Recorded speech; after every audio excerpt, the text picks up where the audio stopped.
যারা অশ্লীল সিনেমা দেখেন, যারা অশ্লীল কিছু দেখেন, দেখার সময় এই হাদিসটা মাথায় আনবেন। কি কয় নবীজি দেখেন, ওয়ানাদাউল মাওয়াজিনাল কিসতা লিয়াউমিল কিয়ামাতি ফালা তুযলামু নাফসুন শাইআ।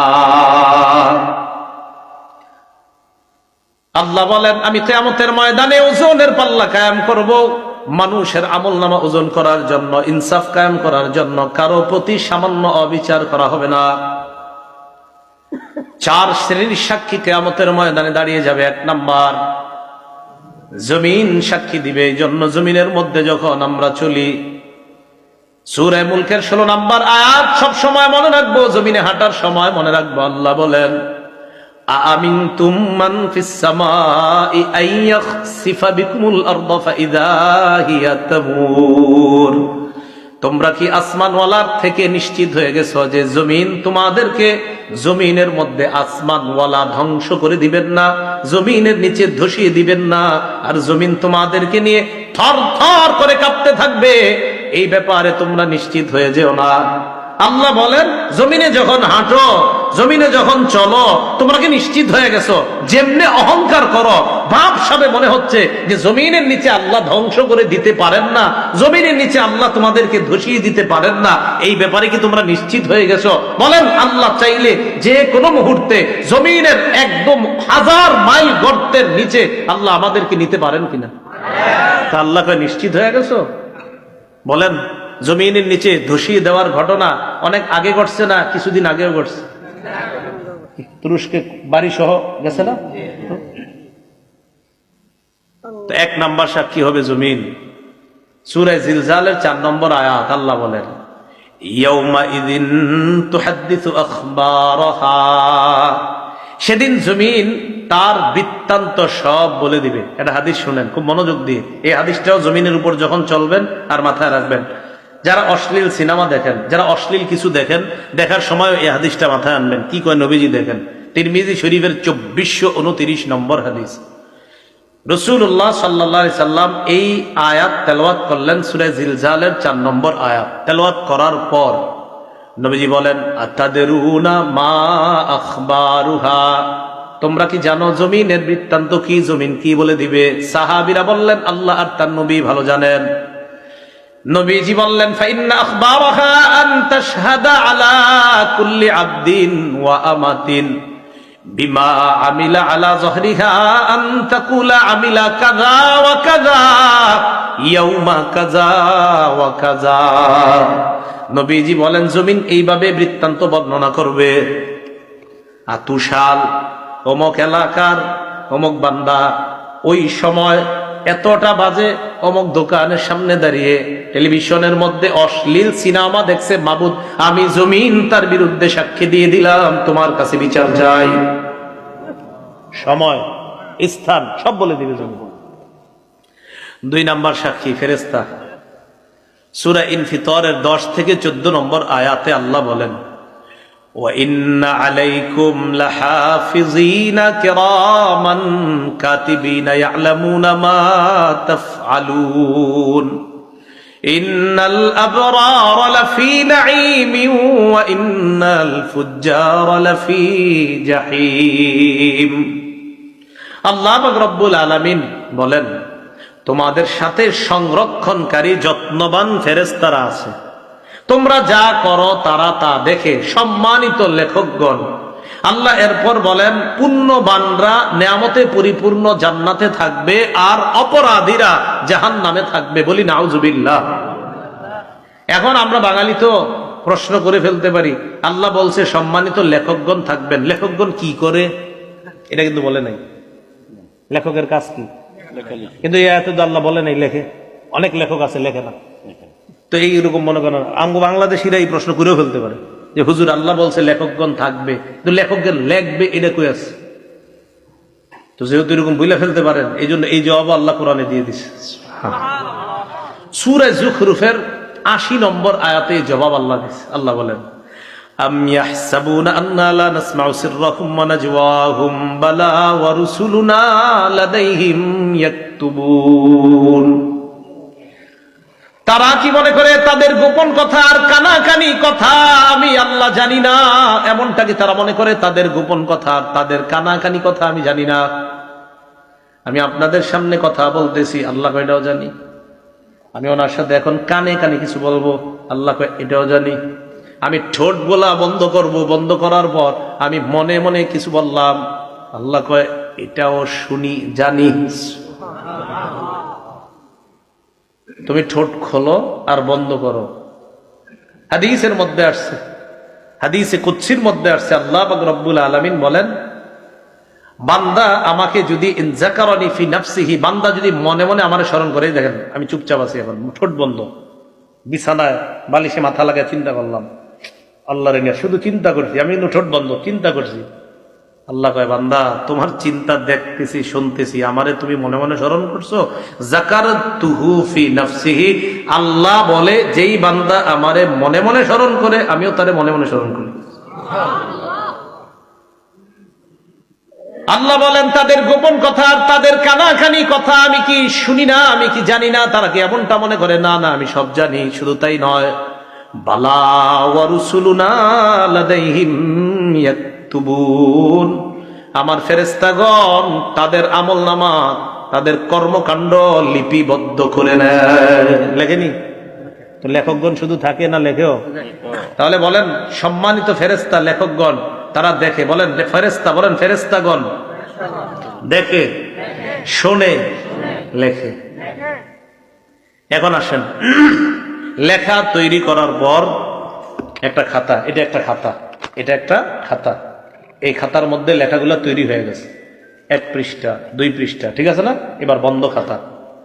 এবার এই খাতা আমল নামা ফেরেশতাগণ আল্লাহর কাছে পেশ করবে কিয়ামতের ময়দানে। এই খাতাটা আল্লাহ বলেন সূরা বনী ইসরাঈলের 13-14 নম্বর আয়াত, ওয়া নুখরিজু লাহু ইয়াউমাল কিয়ামাতি কিতাবান ইয়ালকাহু মানশুরা। আল্লাহ বলেন বান্দার জন্য আমলনামা আমি খুলে দিব, বান্দা তার আমলনামা খোলা অবস্থায় দেখতে পাবে, তাকায় দেখবে সব লেখা। এবার আল্লাহ বলবে ইকরা কিতাবাক, বান্দা কি ঠিক আছে, পড়ো, সব নিজেই পড়ো। কাফা বিনাফসিকাল ইয়াউমা আলাইকা হাসিবা, যা করছো এটির হিসাবের জন্য তুমি যথেষ্ট। সূরা কাহফের 49 নম্বর আয়াতে আল্লাহ বলেন বান্দা যখন আমলনামা দেখবে, দেখার পর অনেক বান্দাদের অবস্থা হবে এমন, অপরাধী যারা তাদের অবস্থা কেমন হবে? আল্লাহ বলে ওয়া তারাল মুজরিমিনা মুশফিকিনা মিম্মা ফিহি, নবী আপনি তাকায় দেখবেন অপরাধীরা তাদের আমলনামাটার দিকে তাকায় ভয় পাইতেছে, ভয়ে থরথর করে কাঁপবে আর বলবে মালি হাদাল কিতাব লা ইউগাদিরু সগীরাতাও ওয়ালা কাবীরাতান ইল্লা আহসাহা। অপরাধীরা আমলনামার দিকে তাকায় ভয়ে ভয়ে চোখগুলা বড় করে তাকায় বলবে সর্বনাশ, এটা কেন আমলনামা, এটা আবার কেমন আমলনামা, ছোট বড় কোনো কিছুই ছাড়ে নাই। আমি রাতের অন্ধকারে মা বাবার দৃষ্টির আড়ালে আমার রুমের মধ্যে দরজা লাগিয়ে অন্ধকারের মধ্যে একা একই একটা অপরাধ করেছিলাম, এটাও দিয়ে এখানে লেখা ইল্লা আহসাহা। বলবে এটা কেমন আমলনামা, এ তো সব লেখা, পুকুরে পানির নিচে ডুব দিয়ে কি করছেন সব লেখা। ওয়াজাদু মা আমিলু হাদিরা, সব পাবে। সূরা নাবার 40 নম্বর আয়াতে আল্লাহ বলেন ইয়াউমা ইয়ানজুরুল মারউ মা কদ্দামাত ইয়াদা, মানুষ যা আমল করছে সব দেখতে পাবে। ওয়া ইয়াকুলুল কাফিরু ইয়া লাইতানি কুনতু তুরাবা, কাফের বলবে হায় যদি আমি মাটি হয়ে যেতাম। কাফের কি বলবে? আমি যদি কি দেখা আমলনামা, বলেন কি দেখা? আসেন আগের কথা, আমলের প্রতিদান নির্ভর করে কিসের উপর? নিয়তটা ঠিক করেন, আল্লাহ বুঝার তৌফিক দান করেন। এখন আমলনামা অপরাধী দেখে এইভাবে কাঁপতে কাঁপতে থাকবে থরথর করে। যাক, শেষ হলো এই পর্ব, দ্বিতীয় সাক্ষীর পর্ব। প্রথম সাক্ষী, দ্বিতীয় সাক্ষী ফেরেশতা। তো আজকে থেকে আমরা জমিনে চলার সময় মনে রাখবো যে জমিন আমার সাক্ষী হচ্ছে, আমি কি করছি, কোন সময়, কোন মুহূর্তে, কোন চা স্টলের সামনে দাঁড়িয়ে অশ্লীল কিছু দেখছি, কি করছি, সব জমিন সাক্ষী দিবে। 2, শুধু জমিন না, ফেরেশতারা সম্মানিত লেখকগণ এইখানে আছে, আমার সব কর্মকাণ্ড দেখতেছে, শুনতেছে, লিখতেছে। মনে থাকবে? 3, অঙ্গ প্রত্যঙ্গ। ও মনে আছে মাশাআল্লাহ আপনাদের, অঙ্গ প্রত্যঙ্গ। আচ্ছা, এবার সবাই একটু চোখ বন্ধ করেন তো আমার সাথে। করছেন? খোলেন। চোখ বন্ধ করলে কিছু দেখা যাচ্ছে? আচ্ছা, একবার একটু ভাবেন তো, আল্লাহ যদি জন্ম থেকে এই দুই চোখ না দিতেন?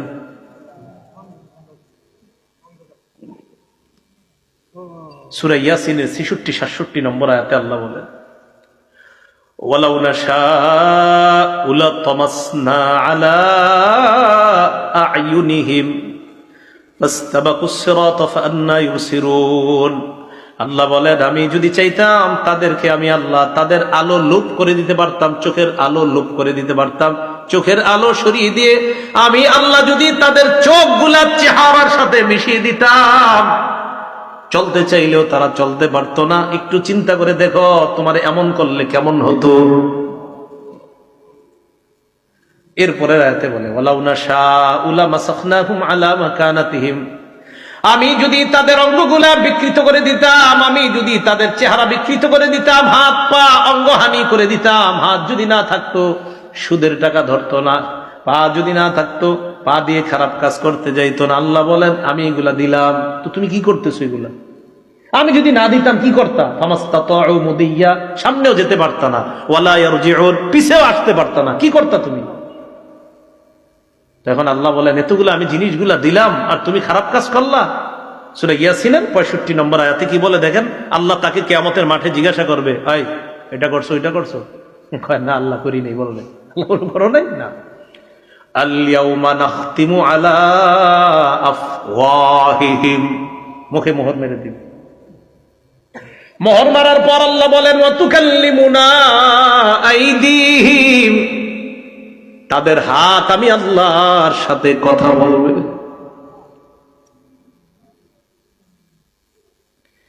একটু চিন্তা করে দেখেন, হাত যদি আল্লাহকে বলে, আল্লাহ এই হাত দিয়ে ঘুষের টাকা, সুদের টাকা ধরছে। নিয়ম হলো, কেউ যদি কথা বলে এটার বিপক্ষে, কথা বলার পর ওই কথার পক্ষে সাক্ষীর প্রয়োজন হয়, তাহলে আল্লাহর সাথে হাত কথা বললো, এবার সাক্ষী কি? ওয়া তাশহাদু আরজুলুহুম বিমা কানু ইয়াকসিবুন, পা সাক্ষী দিয়ে বলবে, আল্লাহ হাত যা যা বলছে আমি পা হাতের পক্ষে সাক্ষী দিয়ে দিলাম। একটু চলেন না রাস্তা হাইটে, একটু ভাবেন না নিজেরে যে আমার চোখ যা করবে, আমার হাত যা করবে, আমার হাত আল্লাহরে বলবে। বলার পর এরকম হতে পারে যে বান্দা কইতে পারে, আল্লাহ হাত বলছে, সাক্ষী কই? বান্দার তো মুখ বন্ধ, তো বান্দা বলতে পারে, আল্লাহ আমার হাত বলছে, তা হাত যে বলছে এটা সাক্ষী কই? পা বলবে আমি সাক্ষী। আর একটু সামনে যান, দেখেন আরো কেমন আয়াত। সূরা হামিমাস সাজদা ২০-২১ নম্বর আয়াতে আল্লাহ বলেন, হাত্তা ইযা মা জাউহা, এগুলো যখন জাহান্নামের কাছে যাবে, যখন জাহান্নামে ফালাবে আল্লাহ, শাহিদা আলাইহিম সামউহুম, কান সাক্ষী দিবে, ওয়া আবসারুহুম, চোখ সাক্ষী দিবে। এরপর কি বলে দেখেন, ওয়া জুলুদুহুম বিমা কানু ইয়ামালুন, এদের চামড়াগুলাও সাক্ষী দিয়ে দিবে, চামড়া সাক্ষী দিবে। বান্দা বলবে, ওয়া ক্বালু লিজুলুদিহিম লিমা শাহিদতুম আলাইনা, বান্দা বলবে, ও চামড়া তুমিও সাক্ষী দিলা, তুমি আবার কেমনে সাক্ষী দাও? চামড়া জবাব দিবে, আনতাকানাল্লাহুল্লাযী আনতাকা কুল্লা শাই, যে আল্লাহ যারে চায় কথা বলাইতে পারেন, ওই আল্লাহ আমি চামড়াকে কথা বলার ক্ষমতা দিয়ে দিয়েছেন। কিছুক্ষণের জন্য ভাইবা দেখেন, এই হাত, এই পা, এই চোখ, এই চামড়া আপনার শত্রু। কিছুক্ষণের জন্য ভাবেন, কেমনে? যদি আপনি খারাপ কাজ করেন তো এরাই আপনার বিরুদ্ধে সাক্ষী দিবে, এরাই কথা বলবে। আপনি অন্য সাক্ষীর কি দরকার? কথার কথা, জমিনের সাক্ষীর কথা শুনলেন, ফেরেশতাদের কথাও শুনলেন, তো এদেরকে রাখেন না, আপনার সাথেই তো সাক্ষী ঘুরতেছে। এই যে আমার হাত, পা, চামড়া সবই তো সাক্ষী। এই হলো তৃতীয় সাক্ষী। চতুর্থ সাক্ষী, প্রধান সাক্ষী, একমাত্র সাক্ষী, যার অন্য কোনো সাক্ষী দরকার ছিল না, তিনি কে? কিন্তু আল্লাহর সিস্টেম সবকিছু করেন, আল্লাহর এটা পদ্ধতি, সিস্টেম। যে দেখো বান্দা, আমি তোমার উপর কোনো জুলুম করছি না, তুমি যা করছো এ তোমার হাত সাক্ষী দিচ্ছে, তুমি যা করছো ফেরেশতা সাক্ষী দিচ্ছে, তুমি যা করছো জমিন সাক্ষী দিচ্ছে। বান্দা, আমি তোমার উপর কোনো জুলুম করি নাই, এগুলো আমার দরকার ছিল না, আমি আল্লাহ। আরে সাক্ষী হিসাবে আমি আল্লাহই তো যথেষ্ট, আমি তো দেখতেছি তুমি কি করো আর না করো। সূরা হামিমাস সাজদা আল্লাহ বলছো, আওয়ালাম ইয়াকফি বিরাব্বিকা আন্নাহু আলা কুল্লি শাইইন শাহীদ, তোমার এতটুকু কি যথেষ্ট না যে তোমার কর্মকাণ্ডের ব্যাপারে সবচেয়ে প্রধান সাক্ষী আল্লাহ? আর কি সাক্ষী তুমি চাও? আল্লাহ তো সব সময় তোমাকে পর্যবেক্ষণ করতেছে তুমি কি করো আর না করো। তো অন্যগুলো তুমি বাদ দাও। সূরা আলী ইমরানের 5 নম্বর আয়াতের অনুবাদটা বলবো। এই অনুবাদটা আপনারা ডেইলি কয়েকবার একজন আরেকজনকে বলবেন, নিজের বিবিরও বলবেন, পরিবারের ছেলে মেয়েদেরকে কয়েকবার পারলে শোনাবেন। আয়াতটা পড়ি, এরপরে অনুবাদটা বলবো। আল্লাহ বলেন, ইন্নাল্লাহা লা ইয়াখফা আলাইহি শাইউন ফিল আরদি ওয়ালা ফিস সামা। বলেন আমার সাথে, নিশ্চয়ই আল্লাহর কাছে আসমান জমিনের কোনো কিছু গোপন থাকে না। সন্তান কলেজে যাইতেছে, বলে দিবেন বাবা, আল্লাহর কাছে আসমান জমিনের কোনো কিছু গোপন থাকে না, গোপনে কিছু করো না। মেয়েটা যাইতেছে, বয়স বালেগা হয়ে গেছে, বাহিরে যাওয়ার সময় বলে দিবেন মা, আমি বাবা আছি, তোমার মা আছে, হয়তো আমরা তোমার সামনে থাকি, তুমি কিছু করো না, হয়তো আমাদের অগোচরে তুমি কোনো অন্যায় করতে পারো, তবে একটা কথা মনে রাখো, আল্লাহর কাছে আসমান জমিনের কোনো কিছু গোপন থাকে না। তুমি যা করবা ভালো করো, এটাও আল্লাহর কাছে জানা আছে আল্লাহর। তুমি যদি খারাপ করো, এটাও আল্লাহর জানা আছে। আল্লাহর কাছে কোনো কিছু গোপন না। তুমি যা যখন যেভাবে করো সব আল্লাহ জানে। এই আয়াতটা প্রতিদিন কয়েকবার একজন আরেকজনে শোনাইবেন অনুবাদটা, যে সূরা আলী ইমরানের 5 নম্বর আয়াতে আল্লাহ বলে দিয়েছেন, নিশ্চয়ই আল্লাহর কাছে আসমান জমিনের কোনো কিছু গোপন না। আমার দিকে সবাই তাকান, একটু চোখের দিকে। এই চোখ সামনের দিকে তাকায় রয়েছে, মাঝে মাঝে আর চোখে অন্য কিছু দেখি, এরকম হয় না? আরে হয় কিনা? মনে করেন তাকে রয়েছে, কিন্তু আর চোখে কিছু দেখে ফেললাম, আবার চোখ সরে ফেললাম। আল্লাহ বলে, ইয়ালামু খাইনাতাল আয়ুন, এই বান্দা তুমি যে চোখের খেয়ানত করলা না, এই যে ঠুস করে কি একটা করলা, এটা আমি জানি। তুমি কি করো? আরে তুমি করোটা কি? আল্লাহ আমাদেরকে বুঝার তৌফিক দান করেন। এখন আমার আমল নামা আমাকে দেওয়া হবে, সাক্ষীদের কাজ শেষ। এবার হয়তো ডান হাতে হতে পারে আমল নামা, না হয় বাম হাতে। আল্লাহ বামপন্থী থেকে এই মুহূর্তে আমাদের কারো নাম থাকলে আল্লাহ যেন কেটে দেয়। ডান হাত ওয়ালা যাদের আমল নামা আল্লাহ ডান হাতে দিবে, তাদের কাতারে আমাদের সবার নাম যেন আল্লাহ এখনই লিখে দেয়। সম্ভব না, সম্ভব না। এক মুহূর্ত জাহান্নামের আযাব সহ্য করা সম্ভব না। সূরা হাক্ক 19 থেকে 31 নম্বর আয়াতে আল্লাহ বলেন, ফাআম্মা মান উতিয়া কিতাবাহু বিয়ামিনিহি, আমল নামা ডান হাতে দেওয়া হবে যাদের একদল। তো দেওয়ার পর পরীক্ষার রেজাল্ট ভালো হইলে কি করেন? খুশিতে আরেকজনকে নিয়ে দেখান, আব্বা দেখেন, এই সেই।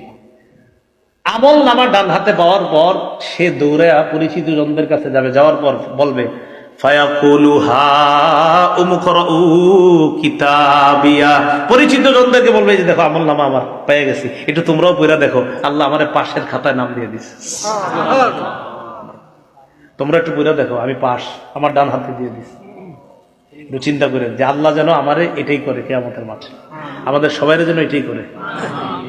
তো এটা বলার পর ওই বান্দার আমল নামা ডান হাতে দিবে, দেওয়ার পর বান্দা বলবে, ইন্নী জনান্তু আন্নী মুলাকিন হিসাবিয়া, জানো আমি বিশ্বাস করেছি দুনিয়াতে থাকতে যে আজকের এই হিসাবের মুখোমুখি আমার হতে হবে, এই বিশ্বাস আমার ছিল।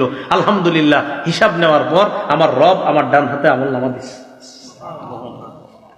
তো এটা হওয়ার পর আল্লাহ বলে, ফাহুয়া ফি ঈশাতির রাদিয়া, সন্তুষ্টজনক অনন্তকালের আরাম আয়েশের মধ্যে ওই বান্দা অবস্থান করবে। ফি জান্নাতিন আলিয়া, উচ্চ জান্নাতের মধ্যে। কেমন জান্নাত? কুতুফুহা দানিয়া, এত সুন্দর বাগানের মধ্যে থাকবে, যেই বাগানের ফল ওই জান্নাতি পারবে আর খাবে। আরে না না, পারাও তো একটা কষ্টের ব্যাপার। আমি কি জান্নাতে তারে কষ্ট করার জন্য দিছি না? আমার বান্দার ফল খাইতে মন চাবে, ফলটা তার মুখের কাছে চলে আসবে। এখন দেখেন কি কয় পরে, কুলু ওয়াশরাবু হানিআম বিমা আসলাফতুম ফিল আইয়ামিল খালিয়া। এরপর তাকে বলা হবে, বান্দা খাও, পান করো, স্বাচ্ছন্দ্যে আরামে যেমনে মন চায় খাও। দুনিয়াতে কিছুদিন কষ্ট করেছিলা, রাতে শীতের রাত ল্যাপটা ফালায়া দেয়া মসজিদে ফজর করেছিলা, রাতে ঝড় বৃষ্টি হচ্ছে, তুমি সবাই না গেল, তুমি গিয়েছিলা মসজিদে, গিয়ে দেখছো শুধু ইমাম মুয়াজ্জিন আর 2-1 আছে, মাশাআল্লাহ তুমিও গিয়েছিলা বান্দা, একটু কষ্ট করেছিলা, 40 বছর 50 60 বছর কষ্ট করেছিলা, তো করেছিলা, তো এখন তুমি গাছ থেকে পাইরা ফল খাবা মানি? না না, তোমার যেভাবে যখন যেমনে মন চায়, শুধু মন চাইবে, আসতে দেরি হবে না, বাস। তুমি ফেলে আসা জীবনে যা করেছো এর প্রতিদান আমি আল্লাহ তোমাকে দিয়ে দিলাম। এলো ডান হাতের আমল নামা। ও আম্মা মান উতিয়া কিতাবাহু বিশিমালিহি, সাক্ষীদের সাক্ষী নেওয়ার পর আরেক দল মানুষের আমল নামা বাম হাতে দেওয়া হবে। বাম হাতে দেওয়ার পর ওই বান্দা বলবে, ইয়া লাইতানি লাম উতা কিতাবিয়া, হায় আমার আমল নামাটা যদি আমাকে দেওয়া না হতো। পরীক্ষায় ফেল করার পর অনেকে চিন্তা করে, হায় যদি আমার এই পরীক্ষার রেজাল্টটা নাই জানতাম, আহারে এই পরীক্ষাটা যদি কোনো মতে বাদ হয়ে যেত, এটা পরীক্ষা দিছে ভালো হয় নাই তো চিন্তা করে এটা যদি কোনো মতে বাদ হয়ে যেত, ঘোষণা করতো যে এই পরীক্ষা আবার দিতে হবে। কিয়ামতের ময়দানে বান্দা আমল নামা দেখবে, বাম হাতে দেখার পর বলবে, ইয়া লাইতানি লাম উতা কিতাবিয়া, আমার আমল নামা যদি আমাকে দেওয়া না হতো। ওয়ালাম আদরি মা হিসাবিয়া, আমার হিসাবটা যদি আমি জানতে না পারতাম। ইয়া লাইতাহা কানাতিল কাদিয়া, হায় মরণ যদি আমার শেষ ফয়সালা হতো, মানে মরার পর যদি আমি মাটি হয়ে যেতাম, আর যদি এখানে আসতে না হতো তাহলে তো সব হয়ে যেত বা বেঁচে যেতাম। তখন কি বলবে জানেন? মা আগনা আন্নি মালিয়া, আমার কত টাকা পয়সা ছিল কোনো কাজে আসলো না। হালাকা আন্নি সুলতানিয়া, আমার কথায় মানুষ উঠতো বসতো, এটাও কাজে আসলো না, চলে গেল। আল্লাহ বলবেন, খুজু, ফেরেশতাদেরকে বলবেন ধরো, ফাগুল্লু, এটারে বেরি পড়া। সুম্মাল জাহিমা সাল্লু সুম্মা ফি সিলসিলাতিন যারউহা ৭০ যিরাআন ফাসলুকু, শিকল দিয়ে বাঁধো, যে শিকলের গজ হবে ৭০ গজ। তাফসীরের কিতাবে আছে নাক দিয়ে শিকল ঢুকিয়ে পিছনের রাস্তা দিয়ে বের করে পুরাটা শরীরের মধ্যে পেঁচায়া এই ব্যক্তিকে এইভাবে ধাক্কা মেরে জাহান্নামে ফেলে দেওয়া। বলছিলাম আমার আপনার আমল নামা এটা হয়তো ডান হাতে দেওয়া হবে, না হয় বাম হাতে। তাই আমল আমরা দুনিয়াতে যারা করছি মুসলমান, আমাদের আমলগুলো যেন শুদ্ধ হয়, আর আমলের নিয়তটাও যেন শুদ্ধ হয়। ১ টাকা দান করি সেটাও শুদ্ধ নিয়তে দান করব, ১ লক্ষ টাকা সেটাও পরিশুদ্ধ নিয়তে দান করব, ১ কোটি টাকা এটাও শুদ্ধ নিয়তে দান করব, কাউকে দেখানোর জন্য না। সহিহ বুখারীর বর্ণনায় আসছে ২১১৮ নম্বর হাদিস, আম্মা জান আয়েশা সিদ্দিকা রাদিয়াল্লাহু তাআলা আনহার বর্ণনা। তিনি বলেন, ইয়াগজু জাইশুনিল কাবা, নবীজি সাল্লাল্লাহু আলাইহি সাল্লাম বলেছেন, এক জামানায় একদল মানুষ কাবা ধ্বংস করার উদ্দেশ্যে রওনা করবে। নাউজুবিল্লাহ। ইউখসাফু বিআউয়ালিহিম ওয়া আখিরিহিম, তাদের পূর্বাপর সামনের পিছনের সব মানুষগুলারে ধ্বংস করে দেওয়া হবে, গজব আইসা ধ্বংস করে দিবে। আম্মা জান আয়েশা বলেন, আমি বললাম, ইয়া রাসূলুল্লাহ, ফিহিম আসওয়াকুহুম ওয়া লাইসা মিনহুম, এদের মাঝে এমনও মানুষ আছে যারা তাদের বাজারের পণ্য সামগ্রী ইত্যাদি নিয়ে যাচ্ছে, আবার যারা তাদের অন্তর্ভুক্ত না। মনে করেন ১০০ জন রওনা করছে, এর মধ্যে ৫০ জন কাবা ধ্বংসের নিয়ত, আর ৫০ জন ভালো মানুষও তো থাকতে পারে হুজুর। নবীজি বললেন, আয়েশা, সবাইরই ধ্বংস করবে আল্লাহ, সবাইরই, ভালোগুলাও ধ্বংস হবে। তারপর এখানে নিয়ত কাদের ছিল ভালো, কারা কাবা ধ্বংসের নিয়তে গিয়েছে আর কারা ভালো নিয়ত ছিল এখানে, এটা তো আল্লাহ জানেন। ওই নিয়ত অনুযায়ী কিয়ামতের মাঠে তাদেরকে ফলাফল দিয়ে জান্নাত দেওয়া। কথা মনে থাকবে তো? তাহলে নিয়তের উপর আমলের প্রতিদান নির্ভর করে। সহিহ বুখারীর বর্ণনা ১২৩ নম্বর হাদিস, রাসূলুল্লাহ সাল্লাল্লাহু আলাইহি সাল্লাম বলেন, মান কাতালা লিতাকুনা কালিমাতুল্লাহি হিয়াল উলিয়া ফাহুয়া ফি সাবিলিল্লাহ, এক ব্যক্তি আল্লাহর রাস্তায় লড়াই করে, এক ব্যক্তি আল্লাহর রাস্তায় লড়াই করে। তো আল্লাহর রাস্তায় যিনি লড়াই করতেছে, উনি কোন নিয়তে আল্লাহর রাস্তায় লড়াই করতেছে এটা জানে কে? তো কোন ব্যক্তি যদি আল্লাহর রাস্তায় এই নিয়তে লড়াই করে, আল্লাহর কালিমা এটা যেন পৃথিবীর মধ্যে বিজয় লাভ করে, ইসলাম যেন বিজয় হয়ে যায়, এই নিয়তে যদি লড়াই করে, তাহলে সে প্রকৃত আল্লাহর রাস্তার মুজাহিদ বলে গণ্য হবে। কেন বলেন তো? নিয়ত পরিশুদ্ধ। বলেন নিয়ত পরিশুদ্ধ। এই জন্য মনে রাখতে হবে, রাসূল সাল্লাল্লাহু আলাইহি ওয়াসাল্লাম বলেছেন, রুব্বা কাতিলিন ফি সাফাইনে আ'লামু বিনিয়াতিহি, আল্লাহু আ'লামু বিনিয়াতিহি। যুদ্ধের ময়দানে সারিবদ্ধ দুই কাতারের মধ্যে মুজাহিদরা দাঁড়িয়ে আছে, কত মুজাহিদরা শহীদ হচ্ছে, এরা প্রকৃত শহীদ কিনা এটা আল্লাহ জানেন, কারণ কোন নিয়তে শহীদ হয়েছে এটা জানেন আল্লাহ। যদি বীরত্ব দেখানোর নিয়তে শহীদ হয়ে থাকে তাহলে তো নিয়ত খারাপ, যদি বাহবা পাওয়ার আশায় শহীদ হয়ে থাকে তাহলে তো নিয়ত খারাপ। হ্যাঁ, আল্লাহর দিন দুনিয়াতে বিজয় হোক এই নিয়তে যারা শহীদ হয় তারাই তো প্রকৃত শহীদ। তাহলে কি বুঝলাম? শাহাদাত নামক ইবাদত, নামাজ নামক ইবাদত, আল্লাহর দিন পৃথিবীতে বিজয় হবে এই ইবাদত, রোজা নামক ইবাদত, হজ নামক ইবাদত, যাকাত নামক ইবাদত, সদকা নামক ইবাদত, আমাদের ছোটখাটো ইবাদত, সব ইবাদত, সব আমলের আগে কি শুদ্ধ হইতে হবে? আল্লাহ আমাদের সকলকে পরিশুদ্ধ নিয়তের সাথে যেন আমলগুলা করতে পারি, আল্লাহ তৌফিক দান করবেন। হযরত মুনাজাত করবেন ইনশাআল্লাহ, আখেরি মুনাজাত, আমরা মুনাজাতে অংশগ্রহণ করব। একজন একটা প্রশ্ন দিয়েছেন, প্রশ্নটা কোনো মাদ্রাসার আলেমকে গিয়ে করবেন। হ্যাঁ, যিনি দিয়েছেন কোনো মাদ্রাসার আলেমকে করবেন, প্রশ্ন উত্তর দিয়েন না, ইউটিউবার আছে না, ঝামেলা লাগাই। প্রশ্ন দিবেন না, প্রশ্ন মাদ্রাসায় গিয়ে করবেন। একজনে লেখছেন একটা জিনিস, ওইটা সঠিক না, একজন একটা জিনিস লেখছেন আর কি, এটা বলা সঠিক না। যিনি লেখছেন বাস আপনি জেনে নিয়েন, আপনি অন্যদেরকে জানাই দিবেন, এটা বলা সঠিক না, যেটা লেখছেন আর কি বাস। আবার আরেকজনে দেখেন না, কিন্তু আমি লিয়ে নিলাম, এটা যেটা লেখছেন এখানে এটা সঠিক না, যে বিষয়টা ওনারা বলে দিবেন, অনেকে জানে না তো এই জন্য বলে ফেলে, তো এটা সঠিক না, এই বিষয়টা এখানে সঠিক না, এটা বলাও ঠিক না, এটা করাও ঠিক না, এটা সঠিক না, এই বিষয়টা তো যিনি জেনে জানার জন্য দিয়েছেন নিশ্চয়ই আপনি কোথাও দেখছেন এটা বলে, বাস তাদেরকে জানিয়ে দিন ভাই এই কথাটা সঠিক না। ঠিক আছে না? ইনশাল্লাহ আমরা কোনো ফেতনা যাব না। তো ঠিক আছে, হুজুর ইনশাল্লাহ দোয়া করবে। দোয়ার পরে আমাকে বলছে একটা ঘোষণা দেওয়ার জন্য, ওই আপনার আমি যেই পদ্ধতিতে বয়ান করি ওই পদ্ধতিতেই বয়ানগুলা লিপিবদ্ধ করা হয়েছে, প্রায় 8-9 খণ্ড হয়ে গেছে, এর মধ্যে 3 খণ্ড ছেপে গেছে। তো 2 খণ্ড মানে দ্বিতীয় আর তৃতীয় খণ্ড প্রকাশনী থেকে এরা মনে নিয়ে এসেছে, মনে হয় সামান্য কয়েকটা আছে, 10-12টা হয়তো আছে বা কম বেশি হতে পারে, আপনাদের কারো লাগলে নিয়ে নিতে পারেন। দ্বিতীয় খণ্ডে সুদ সম্পর্কে, হালাল হারাম সম্পর্কে, আর তৃতীয় খণ্ডটা হলো স্বামী স্ত্রীর একদম দাম্পত্য জীবন পূর্ণ অধিকার, যে কোরআন হাদিস সম্বলিত একজন স্ত্রী স্বামীর কাছে কতটা অধিকার পাওনা আর একজন স্বামী তার স্ত্রীর কাছে কতগুলো অধিকার পাওনা, এই বিষয়ে এখানে একদম বিস্তারিত কোরআন হাদিসের আলোকে। আলেমরাও নিতে পারেন, সাধারণ যারা আপনারাও নিতে পারেন, আর কারো যদি হাদিস মুখস্থ করার নিয়ত থাকে আপনারাও নিতে পারেন ইনশাআল্লাহ। আল্লাহ তৌফিক দান করেন। হুজুর মুনাজাত করবেন ইনশাআল্লাহ, এরপর আমরা উঠবো। আসসালামু আলাইকুম ওয়া রাহমাতুল্লাহ। সকলে বসে